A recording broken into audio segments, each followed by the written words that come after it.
All right. Well, let's just go ahead and kick things off. Hi, and I'm Lauren. And we are Glib Shark. Tonight, we will be joined by Jack Edithil here in just a bit. It is post-PAX. There is maybe alien life out there. We're not sure. And also football has started, and it's already awful. But first, as always, we have the lovely, the talented, the amazing Obo Crazy here to do a little something we call This Week in Geek. How are you, Obo? I'm doing great. I'm doing fantastic. I'm also exhausted because I was just at PAX. So I'm not really going to do a This Week in Geek this week.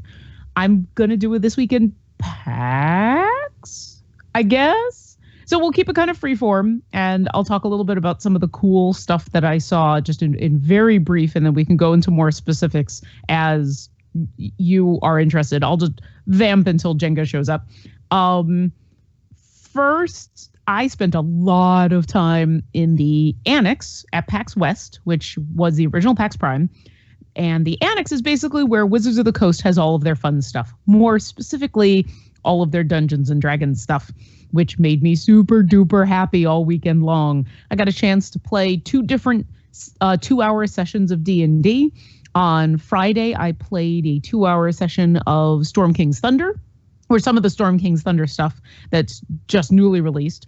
And then on Saturday, we got together and played through a part of a unique game that was you get to be an intern for Acquisitions Incorporated.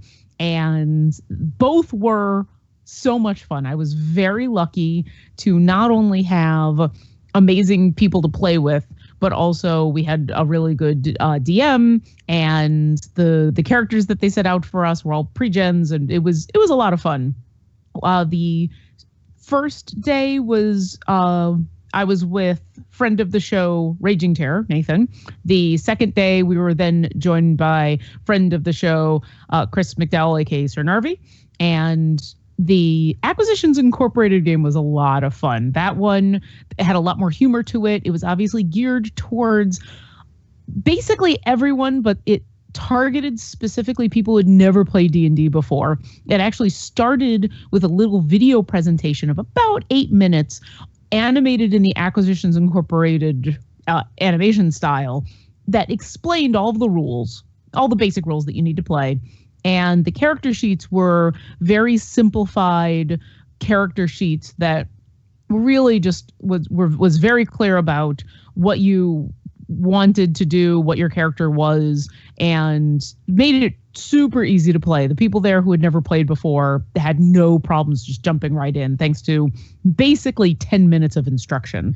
And the game itself was hysterical, and it didn't spoil too much for what happened on Sunday, which was for the first time ever, even though I've been to pretty much every PAX Prime in the last couple of years, I got to see Acquisitions Incorporated play live. That's right. Sunday, I was actually in Benaroya Hall when Chris Perkins took the stage with the 4 on Acquisitions Incorporated, including Patrick Rothfuss, who's their current intern, and watched them play live for 3 hours. And you can go watch the video online of the entire game. I don't remember if Penny Arcade or Wizards of the Coast put it up, but one of the two. If you do a very easy Google search, you'll find it. So I won't spoil anything about the game, but I will definitely say it is, if you're into spectator sport D&D, it's some of the best out there. If you're not and just curious, it's some of the best out there. It was hysterical. It's fun. It has an amazing set. They're all in fun costumes. It's kind of idealized what you wish all games of D&D were like. It's the funniest people and the best DM with amazing props and the craziest, I guess, dungeon set, I guess I'll say, without giving anything away. So definitely go check it out and watch it. And hey, if they show the audience, look for me and Luke and friend of the show Raging Terror and friend of the show Jose de Rojas, and you can maybe see us laughing our asses off. And so that was the vast majority of our time was spent D&D and D&D and D&D and D. Hardcore stuff. I did get a chance to hang out at the Rooster Teeth booth. I didn't go see the panel because of time limitations from when it was, but I heard it was very funny. And then, but we hung out at the booth, and oh my God, the Rooster Teeth booth. Roadblock, you've been to a couple of PAXs, right? I have. I've been to quite a few. Describe for me the Rooster Teeth booth. I will describe both the current and old Rooster Teeth booth. So in the days of Stone and Fire, before there was all these other podcasts and all these other stuff, back in humble beginnings, Rooster Teeth's booth was a booth. That's it. Like, it was one of the bigger ones, but it was just a booth, and it was always behind or next to Mega 64. That was the tradition. They always shared a space. That's a lot harder now. Yes. Because now the booth is very much like the other big event booths, like the Alienware booth, or in days past, like the League of Legends booth, where it was giant and massive, where it's not just a booth, it's like an area of the show floor. That's how it was, right? Yeah, I mean, really, even at PAX Prime, PAX West, they had a fairly large merch booth. But up until this year, it had been kind of upstairs. It wasn't on the main level. It wasn't kind of their big marquee booth. This year, they had their big marquee booth. The merch section actually was the smallest section. They had the really nice blush of fuzzy, really soft carpet that after running around on concrete all day makes you want to cry and curl up and go to sleep. They had a stage with a backstage. They had some of the Pizza Hut arcade area. They had their own signing area. They had benches for people to sit and enjoy the area. They had a whole row of monitors set up so you could play the Ruby game. It's kind of incredible. And they were on the main show floor. Like, they were only a few booths away from Xbox and Sony. They were right next to Bungie. It was kind of amazing. It was like thinking about what that booth was, as you described just a couple of years ago to now is insane. So full screen. Yay, full screen. Thumbs up. And I think we have a Jenga. Or at least it sounded like we did. Nope. Nope. Oh, wait a minute. Hang on. He's thinking about it. While our technical director, Roadblock, continues to work on things, I'll say PAX was a ton of fun. I went for 3 days. I did not go for the 4th day because I had stuff to do. And we had Dungeons and Dragons and Drunks recording and all kinds of other stuff. And I know Luke went. I was able to hang out some more at the booth and was doing sketches for people. He ended up drawing Miles and Blaine in his trademark style, which made them very happy. And yeah, in general, it was a ton of fun. The highlight, I think, was just being able to hang out and play D&D with my friends. Dom came by a couple of times. We had a bunch of people just come over to the apartment afterwards because, center of Seattle is expensive. And even though I live about 25 minutes outside of Seattle, it was much more advantageous to just come back to the apartment, order a couple pizzas and sit around playing games, basically. So 2 thumbs up. Would PAX again. And that was This Week in Geek. I'm Obo Crazy, and I went to PAX. The world is indeed a strange place.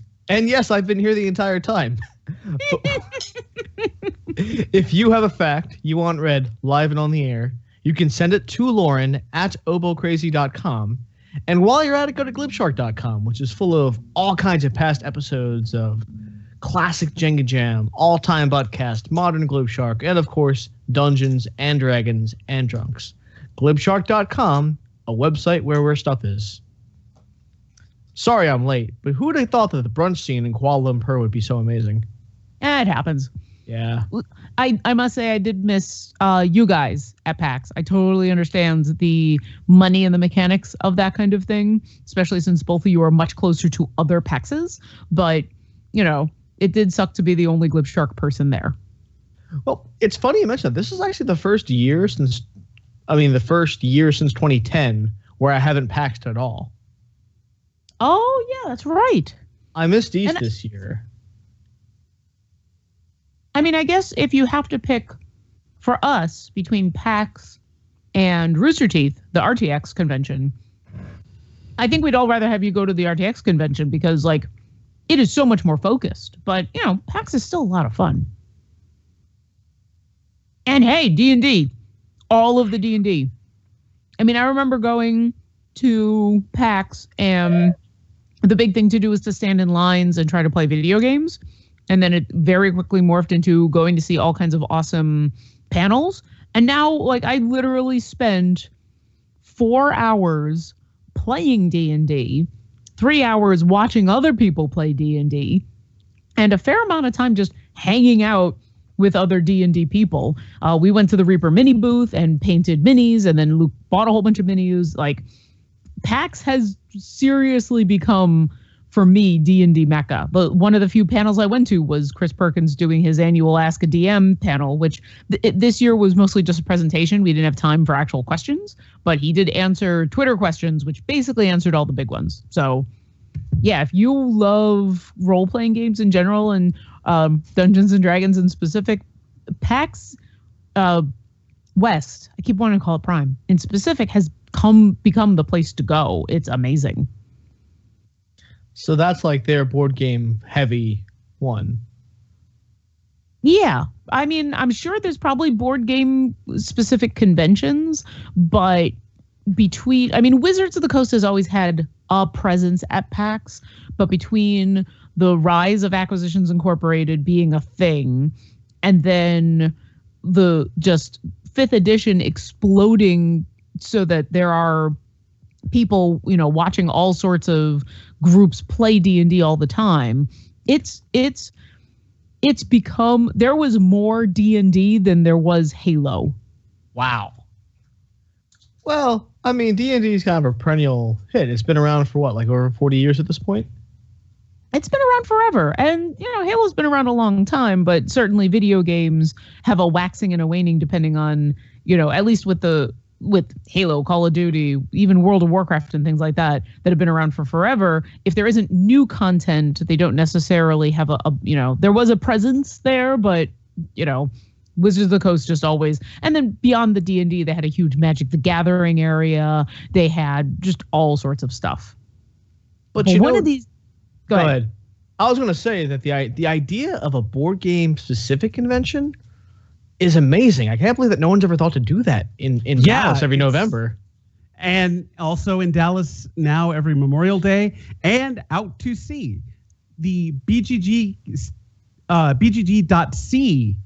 convention recently ended, and it's basically like exactly the same as Board Game Geek. They bring on their own library, but they're on a cruise ship. And cruise ships are fun if you don't get seasick, but cruise ships are generally very fun. Right. And that whole idea of a convention / cruise is something that's gaining a lot of traction. I know Maximum Fun does a cruise every year too.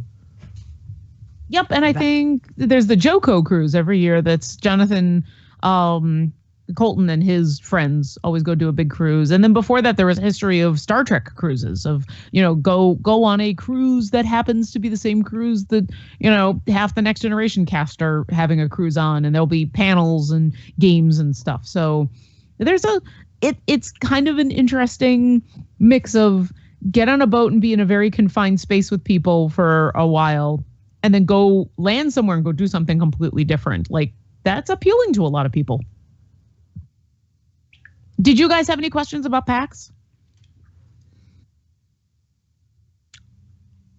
So many questions. I feel your questions. Clearly. I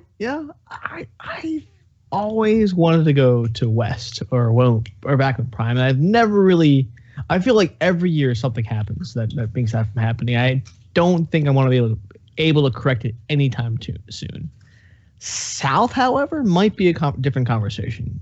It's a little easier of a sell, I think, for a lot of reasons, because I can co-brand it as a vacation to somewhere warm in the middle of January.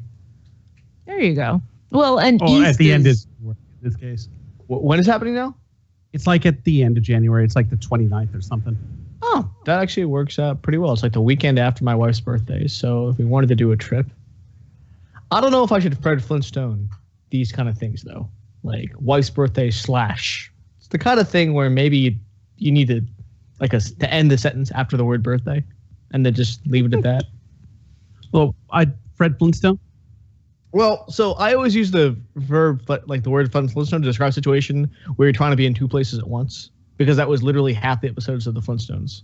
Like where he had to do something for Wilma, but at the same time there was something going on with his bowling team or with the Loyal Order of Yaks or whatever it was, or something else going on, or a poker game, because that's my whole idea of like American married life. Like you're trying to balance obligations, right? That's what the Flintstones is about, and at least in my view, that's what I took from that show. And having your face looked off by an animal that loves you.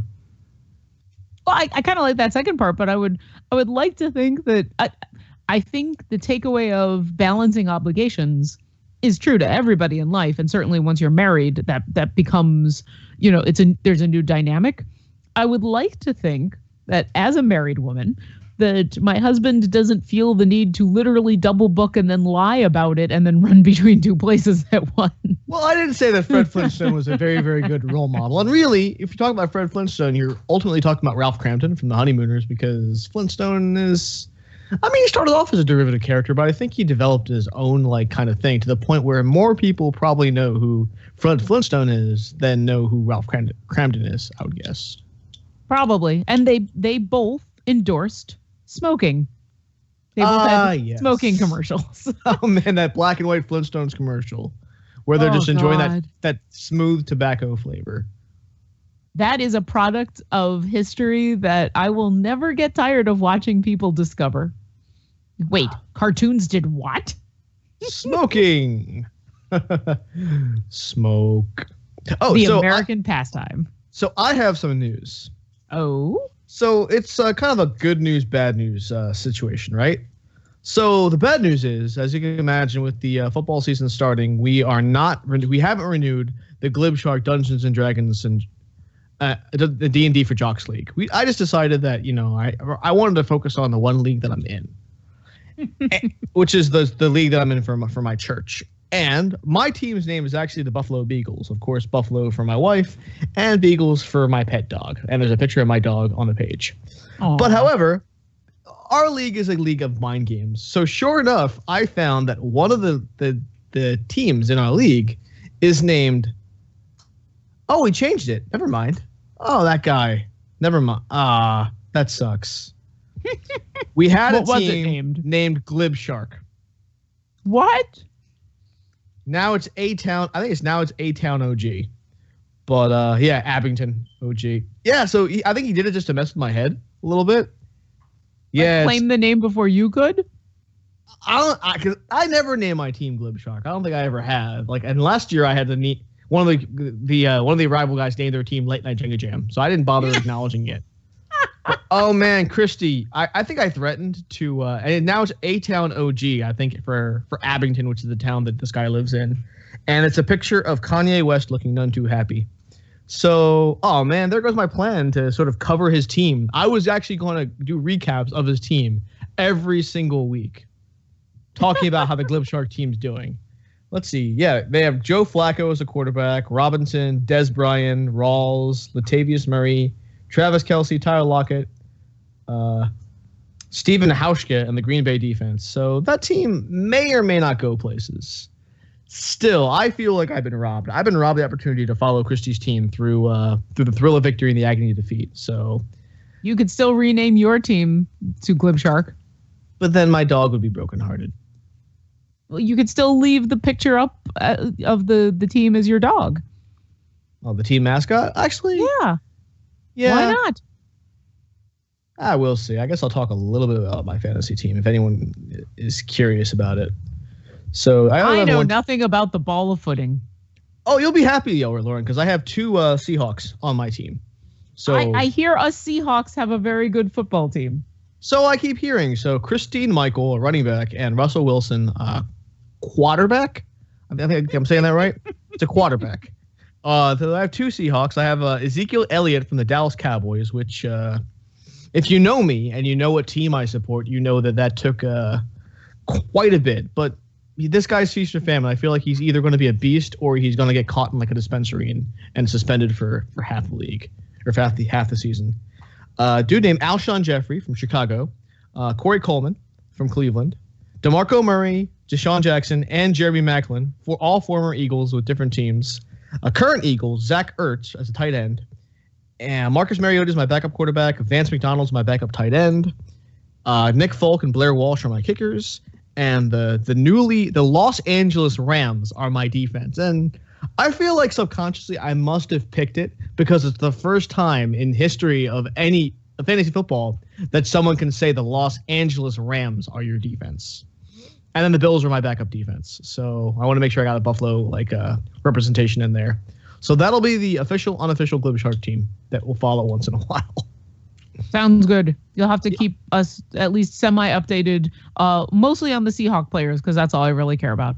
Yeah, I'll let you know how they do. And I'm actually facing Militant Pacifists, which is the name of my best man for my wedding. He is the guy I'm playing this coming week.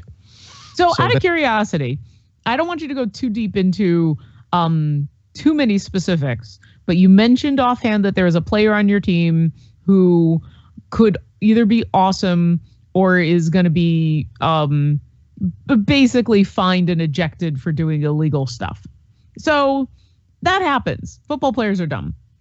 It can happen. Say you've got a player on your team that happens to, that they're caught snorting crack off a hooker's back and they get ejected from the league. What happens to them in your fantasy football team? Do you get to replace them, or do you suddenly have this giant hole because they were an idiot? I'll answer that because I have a player that this applies to. Oh. So basically what happens is players have statuses, whether you can use them or not. They're either active, which is the default status. They can be probable, which they are active, but it's possible that they might not play. There is out. They are just out for injury, out for whatever. And then there is actually a separate status for suspended. And my running back, my starting star running back, Le'Veon Bell, currently is suspended for 4 games. So I just have to not use him. I mean, he's on my team. I auto-drafted, so I wouldn't have known anyway because I've been out of the game so much. But it's just something you have to deal with. Fortunately, I have more good backs, and that is fine. I'm sure I'll be okay. But it's just one of those things where, it just kind of sucks. Okay, so you have a large enough roster to pull from every week that if you've got someone who is injured or suspended or an asshole, you can replace them with someone else.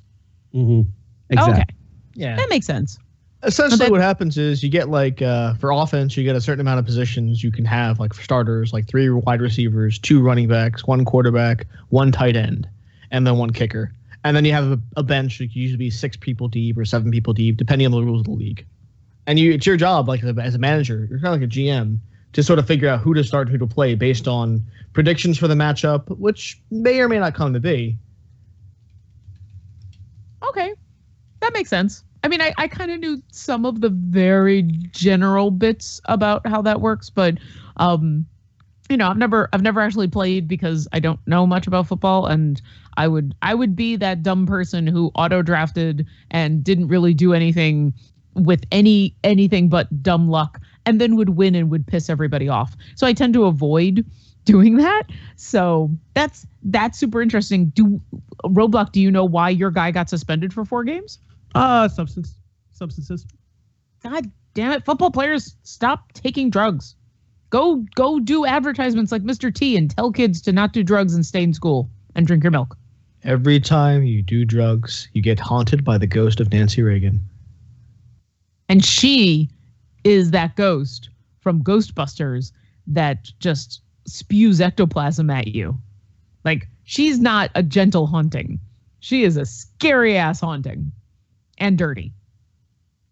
That one's dark. I'm sorry. Just say no to being haunted by the ghost of Nancy Reagan. So we talked about PAX and D&D. We switched to a different kind of D&D. I would like to bring it back to D&D for a second because those that have been following my Twitter in the last hour saw that I got a box in the mail. You did get a box in the mail. I got a very large box in the mail. And I won't go into a ton of details, but let's just say if giants start appearing in Dungeons and Dragons and Drunks, it's because I now own Storm King's Thunder, which is awesome. And it is 100 pages, and already I've been flipping through it and drooling. And I am super happy now that I made the decision, which kind of broke my heart because they had Storm King's Thunder at PAX. It's been on sale only for local retailers. You couldn't buy it anywhere else. And there were some retailers at PAX who were selling it. And I thought about it long and hard, and I decided to wait, mostly because I was unsure if someone else in my home game was going to be buying it.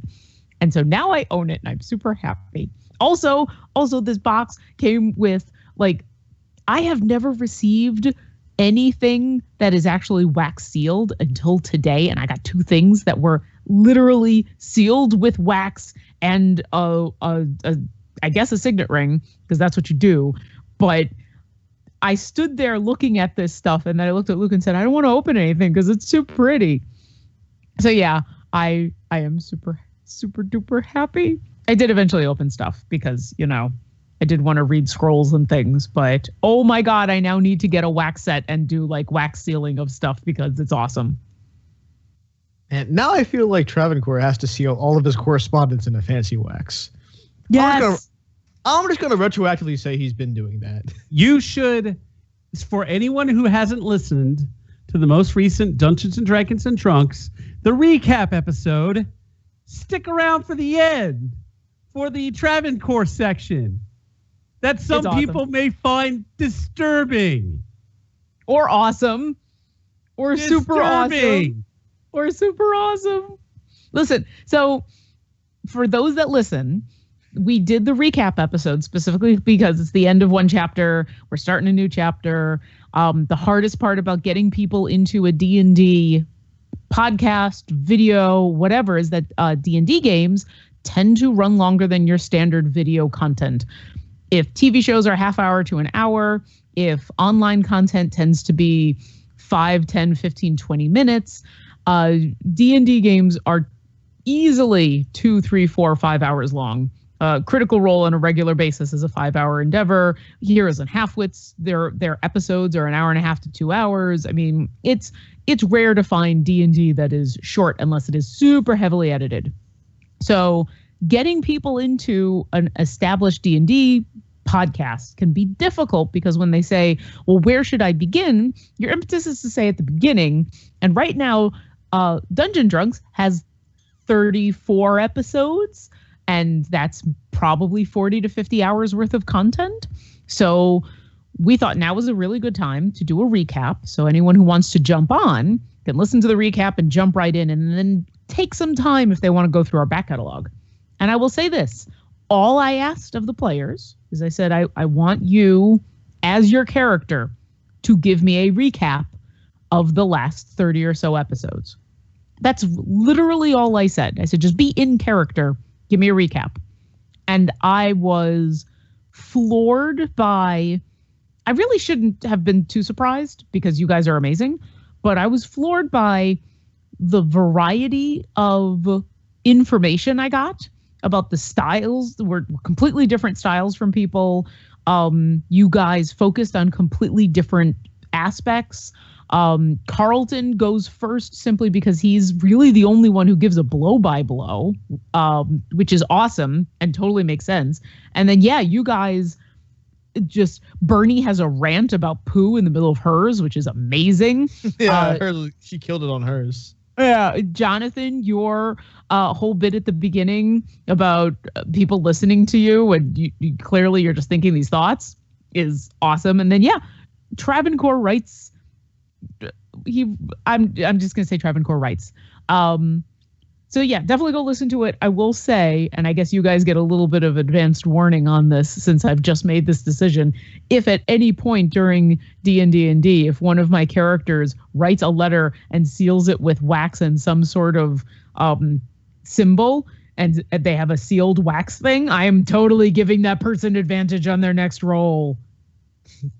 I'm giving inspiration for wax sealing because it's awesome. Automatic advantage to the 1%, who's more likely to seal things in wax anyway. Well, and in this case, it's automatic advantage for people who are just going to pretend that they have wax sealing equipment in their packs. Or you know what, you guys could pick up wax sealing equipment is literally just, hey, I've got a candle and a symbol. Like, it's super easy, I think. I actually don't know about wax sealing. Is that really, that's all it is? I mean, as far as I know, like, I think our founding fathers did wax sealing whenever they were sending stuff out, like, via, I don't want to say Pony Express, that didn't exist out there, but like Paul Revere's cousins, like, you know, or Caesar Rodney or whoever was on a horse at the time, they'd probably seal something in wax to show that it was actually the Continental Congress. Yeah, it's awesome. It does kind of rip the paper a little bit, but it's awesome and totally worth it. Yeah, I think I need a symbol of some sort. Anyway, yes, go pick up Storm King's Thunder. Like, as I said, I just received it, so I haven't even really had a chance to look over it. But one of the most impressive things, I actually went straight to the back to go look at the, because it comes with new spells and new weapons and new magic items and all kinds of new stuff. And I kind of immediately turned to that to see what kind of things I get to play with when I have an adventure.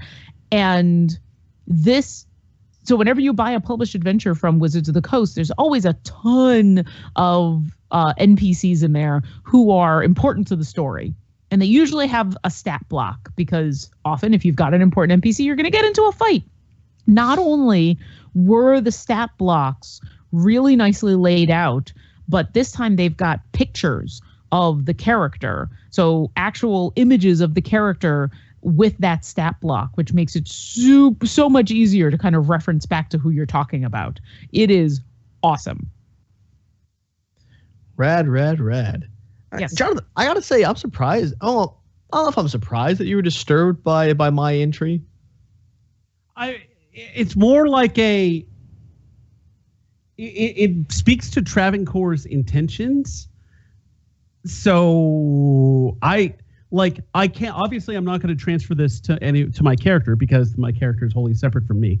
But it's as someone who not only participates in the show, but listens to the show and is part of the story. It's one of those things where I feel like it's kind of a twist, like sort of like you find out that in the very beginning or at the end of the Battlestar miniseries that Boomer is a Cylon.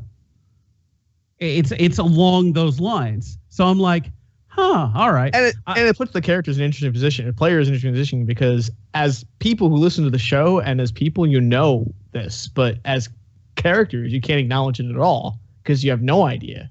Right. And to Jenga's credit, this is not out of nowhere.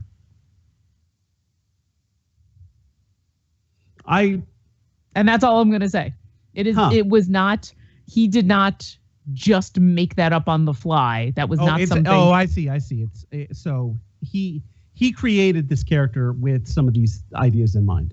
This has, the fact that he said it surprised me, but what he said, I understand. Okay. So, which is to his credit that this is, and I totally, you know what? When you make your character, there's no wrong way to make a character. If you want to go deep backstory and have kind of twists and interesting plot hooks to be able to grab hold of, that's great.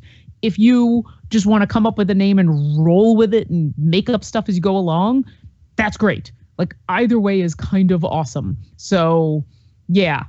But yeah, I do appreciate, and all of you have given me pretty nice backstories. So I'm not saying this as like, Travancore did his homework and nobody else did. Like, everybody has given me some really nice juicy backstory stuff.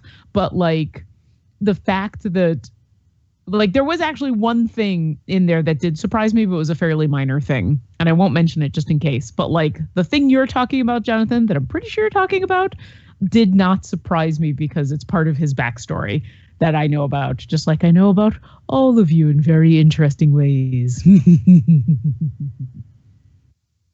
And I like the opportunity to sort of tell a little bit of this guy's story outside the context of the game, or otherwise it wouldn't come out. So anyone who listens to this and hears subsequent episodes are able to understand his motivation and his knowledge and get into the character's head a little bit. So, because I think up to this point, like, you kind of know that he's a little bit arrogant. But he's also sort of like duty and honor bound. You get some idea for the character, but I don't think he got in his head compared to some other characters so much. I thought this was a good opportunity to sort of bridge that gap and then, give a sort of like kind of spoiler moment. Is perfect to end the recap with that one. Oh yeah. As soon as I listened to yours when I was trying to decide who would go in what order, Carlton very clearly had to go first because he gave the blow by blow. And then I was still debating on who to finish out until I got to the end of yours. And I'm like, well, that answers that. Yeah. Although, Jonathan, I will say yours has such a sweet and tender ending. That was kind of where I wanted to go at first. I was just like, Jonathan's got to go last because he's got such an amazing, like, warm and fuzzy ending that makes you feel all great about the characters. And, oh, God, Travancore. Travancore is like the mid-credits scene where you find out that Thanos was the one that sent Loki, even though you already knew that, but it was a thing. Oh God, that's amazing. That's a wonderful comparison. I love that. Well, I had Thanos on the brain because Captain America: Civil War just came out on digital, so I've been watching it. Apparently, one of the mercenaries that they fight at the beginning of the movie is the actor that played Thanos in the first Avengers before they cast Josh Brolin as Thanos. So they just little bit, turn and smile. That actor is the one mercenary who has the vial of whatever. He's like, drop it, all right, drop this. That's the guy who first played Thanos. Interesting. Okay, since you obviously have the DVD, what special features does it come with? I bought it digitally. Then it doesn't come with any of the special features? So I buy mine off YouTube, and I think the features are other videos that get unlocked, but I haven't looked at them. I kind of want to see the blooper reel, but I need to for that. Yeah, no, that's the one advantage buying a DVD or a Blu-ray or whatever version you want to buy has over, say, Netflix nowadays, is because if you want to sit down and watch, Avengers on Netflix, it's great, it's gorgeous, it's wonderful, but you don't get I really do love some of those special featurette behind the scene blooper funness. Yeah, and it depends on where you buy them. I know that some of the ones that I bought off Amazon, they're tacked on at the end. Guardians of the Galaxy has its bloopers and featurette and everything at the end of the video. So if you go all the way to the end of the little timeline, then you're not going to the end of the movie, you're going to the end of the special features. But YouTube doesn't do that because they are bigger, and there's a reason why I started buying my movies on YouTube versus Amazon. Amazon is nice, but YouTube is much more ubiquitous, and I can watch them pretty much from anywhere. Whereas Amazon used to have more issues. I think they've sorted out their player issues, but when I made the switch, they hadn't, so it only worked on Chrome. And it's like I said, it's better now, but I've already made that switch. Speaking of player issues, and I am going to get to that. This is going to sound like a weird transition. Did either of you guys watch Barb's new show on Rooster Teeth, Always Open? I actually listened to the first episode on Saturday. Yeah. Excellent. So I want your opinions. I'll just say real quick to tie it in. I actually ended up having a watch party on that was Thursday night. Yes, it was Thursday night here at the apartment with a bunch of people who were here for PAX. We went to go watch it. So I watched day 5 with Luke through the Xbox. The internet app is not amazing, but hey, it's the biggest screen I have in the house, and I was able to play all the videos. So great. So we went to go do that for Always Open and to watch it when it aired. And they've updated their player, and now it requires Flash. And the Internet Explorer on the Xbox doesn't have Flash capabilities. And so it gave us a big fat error message, which was sad. Yeah, we had to do some workarounds, which are boring and I won't get into. So we did get a chance to watch it. What did you guys think? I really liked it. Okay. So obviously Barb has picked up podcasting chops from a lot of different places, and she's putting that to good use. I don't know that I really cared for the whole, hey, we're going to do segments. I think it's much more interesting when they just talk. And yeah, the segments kind of give them prompts to talk about, but I almost feel like that's a crutch. Like I get that since it's more of a themed podcast that may be a bit more appropriate, but like other shows that have had segments like that haven't done that well, and On the Spot doesn't really count because it's more of a game show. But like Sports Ball had segments, it didn't last. Free Play had segments, again a little bit more game showy, but it didn't last, and also they got rid of Meg. But I don't know. That would be my only complaint. I think if it's just a talking show with maybe, hey, I kind of want to talk about this, or hey, I kind of want to talk about this, very much like the normal Rooster Teeth podcast, I think that'd be a little bit better. I think that maybe they do the segments to differentiate themselves from the Rooster Teeth podcast, so they have something that they can offer. But I don't know. I overall, I think it was good. I think, Lindsay and especially Muriel, I like listening to Muriel. She's cool. Mika, I still trying to get Mika to grow on me a little bit, but I don't know. Maybe we'll get there at some point.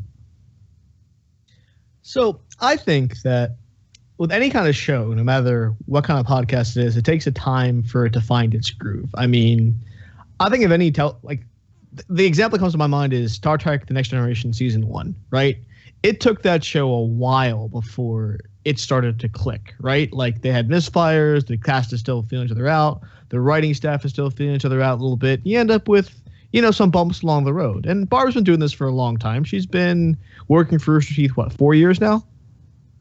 And I think so, yeah. Yeah. So, but even with that, like it doesn't happen overnight. I think it's going to take this group, depending on whether it's going to be a rotating cast or whether it's going to be these four every time, it'll take time for the four of them to figure out how to do it to the point where they don't need those prompts. Like I think structurally it makes sense to have them. They may get rid of them over time depending on what they're talking about. And I agree with you, Jonathan. I think that it may not be necessary except if this group needs that to crutch on for the first couple episodes, and hopefully this lasts. I think there's a huge market for this. Like I feel like Barbara's been doing this in some way, shape, or form, if you think about it, for at least 7 or 8 years. Like even before she was a Rooster Teeth employee, like she came on this broadcast and basically did the Lady Nights podcast, or kind of like a progenitor of this Always Open idea. And I'm kind of proud of that in a weird way. I mean, I can't take credit for any of Barb's hard work or her dedication or her working the booths and stuff like that and working your way through the ranks. But I can be proud that she was able to come on this broadcast and sort of talk about these things in a sort of prototypical setting and actually take elements of that and make it into a new show. And Wow, I think it's going to get good over time. I that's way more magnanimous than we were when we first talked about it. I think you were out the week before last. So I don't think we talked about this on 500, but we mentioned it a couple episodes before. And my reaction was, wow, no one thought of an all ladies podcast before. No one's ever done that before. Yeah, gosh, we totally took credit. It's a familiar concept here that maybe a show did many, many, many years ago. But no, you're right. And it's obviously I'm saying that being shitty and trying to be glib as we do. I said the name. But I at the same time, we'll have to see. Normally I would say, hey, this show is rock solid. It's going to last because it's funny and it's interesting. But I also thought Sports Ball was funny and interesting. I just don't know about any of these projects, whether they're going to last or not. I mean, like when JJ did Screenplay, I had heard things that were going on in the background. And so when Screenplay stopped and JJ was let go, I wasn't surprised. Obviously, I don't know if my sources within the company are not as communicative as they have been. But I was honestly surprised that Sports Ball didn't come back, because I thought it was a great show. It was a fun show. I hope the absolute best for Always Open, but it's tough to say with Lobo, you were saying yay full screen before because now that they have that booth, what we were talking about last week where the people of Rooster Teeth and that production are beholden to the wishes of full screen. So now if they look at numbers and a show doesn't succeed, it doesn't matter how fun it is. And that kind of sucks. I mean, it's cool that more shows like this are being produced, but it's like this rotating door of shows. And I don't want that. I want shows to stick around. I want sports ball back. Yeah. But I'm not going to get sports ball back. I will say, so it is a slightly rotating cast. In fact, I think they already Maris is going to be on the next one. Yeah. I know Barb did say a while back, either in a journal or in a tweet, that while this was a chance for more women in the company and friends who are ladies to be able to come on to a podcast, that it wasn't specifically a ladies' night podcast, that they would have a variety of people on. I do totally agree that I totally agree with most of the idea of that the segments are, right now they're a little crutchy. To me, they almost feel like, it's a way to differentiate themselves between them and the Rooster Teeth podcast. I do wish it would just turn into a discussion show where people just bring topics. However, I do like the question thing at the end. I feel like the format of the show being more serious, I guess is the wrong word for it, but that they're going to talk about mature topics and they're not going to immediately go for jokes. I think the questions at the end, even when they get silly questions from Gus, are a really fun thing. And so maybe 45 minutes of just podcasts and then some questions at the end. I really liked the 4 ladies that were on. I thought they had a lot of fun and great chemistry. I loved the set except for the yellow couch because the lighting was weird. And poor Lindsay looked blown the hell out. Yeah. Holy crap. Yeah. I mean, and I think it was just because she was wearing that black jacket on the yellow and it was just kind of crazy. But I do like the kitschy set that they're going for. I do like that a lot. Just that yellow needs to go away in my opinion. But what do I know? So the other thing I know Barb mentioned was that this was going to be, they were going to do 2 or 3 quote unquote beta episodes. I don't know exactly what that means as far as when the real thing starts, whether it's going to become a live podcast at that point or what, but apparently the first couple episodes are all beta-ish and then they'll make some changes. So, hopefully we'll see some settling in and some improvement before it goes live. I could see this just being a produced, pre-recorded show. I don't, honestly, for the subject matter that they're tackling and the kind of responses they might get if they were live, I don't think there's any need for a live show. They're going to have plenty of time to get responses from hashtags and from other interactions with the fans. They don't need a live interaction with the fan. And that, again, that might, because the internet can be assholes. I think they're just going to be like, you know what? We're just going to pre-tape it and we're going to put it up. And that way there can be engagement if they choose. They're not like, they don't have to be watching Twitter or having someone watch Twitter. They can be like, oh, well, here's some of the Twitter responses we got. And they can cull through them and be like, okay, most of these are crap. Here are the good ones. Let's go with these. They just do that every week. I think that's a very smart move for this show. And you make a good point that I didn't think about, which is because they are talking about more mature themes and topics, being able to edit that a bit to make it, so that they feel comfortable just talking off the cuff and then being able to go back and say, this didn't come out as cleanly as I wanted. Can we get rid of that? Exactly. I think that's a good thing. That's a good point I didn't think of. And if someone, like you said, if someone's telling a story and then maybe not even that, maybe they tell a story and it was funny and it was informative, but it was also deeply personal. Then they come back and they're like, hey, can we not have that. It's like, even if it's just like 10 minutes after they get done with the show and they're just like, oh my God, I can't believe I talked about that. Can we please take that out? That is a lot more feasible with this kind of show. And not just that, but just the, as you mentioned, the awfulness of the internet. Like the troll types are the reason we can't have live things. You've taken it away from us, and I take that personally. And it's just unfortunate, especially with, and it's sad to say, like, even if because it's driven by women, like internet types for some reason, I want to generalize it because we're internet types, but like the worst elements seem to think that because it's a woman doing it, that they have free license to be awful. And let me tell you, you do not. Yeah.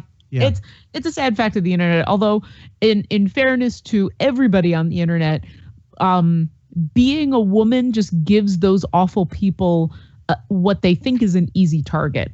Awful people who are going to make awful comments will always figure something out as a way to say hurtful things. Just female tends to be an easy thing to target. So yeah, I think you've convinced me, because I was kind of looking forward to being live, but now that you guys have talked about this, you've convinced me that pre-taped is probably the way to go, and is a cool way to go. I think it's they've got enough other live shows, so that's perfectly fine. And to be honest, I haven't had a chance to check out much of the podcast entertainment offerings from Rooster Teeth in general. Like, Always Open is probably the project that has me the most interested I've been in years. So I hope it survives. I still listen on a weekly basis to the Rooster Teeth podcast and to the Patch, and enjoy them both. I think both of them are excellent, and especially until Achievement Hunter branched out into things that weren't just Let's Play shows, things like theater mode and playing D&D.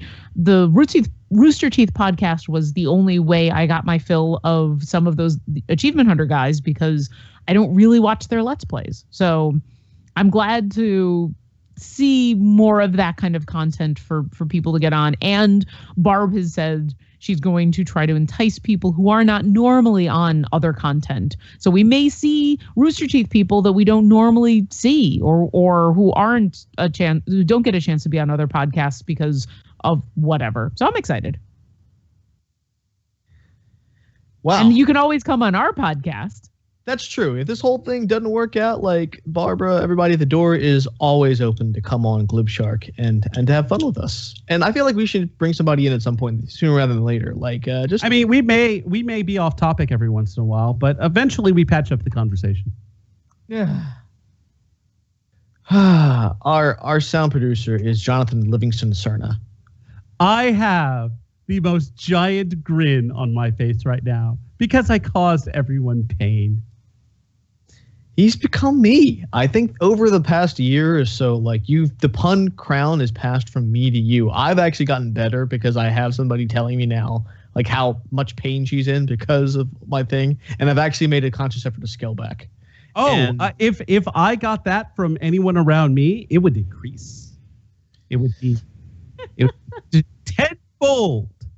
Yeah, listen, I don't have any control over anything that happens here, but when you join my world, puns cause palpable pain. Yeah. So Bob Ball says words at the beginning of our podcast, and Linnea Boyev does music. Little ditty you hear at the beginning, at the end of the show. That's all her.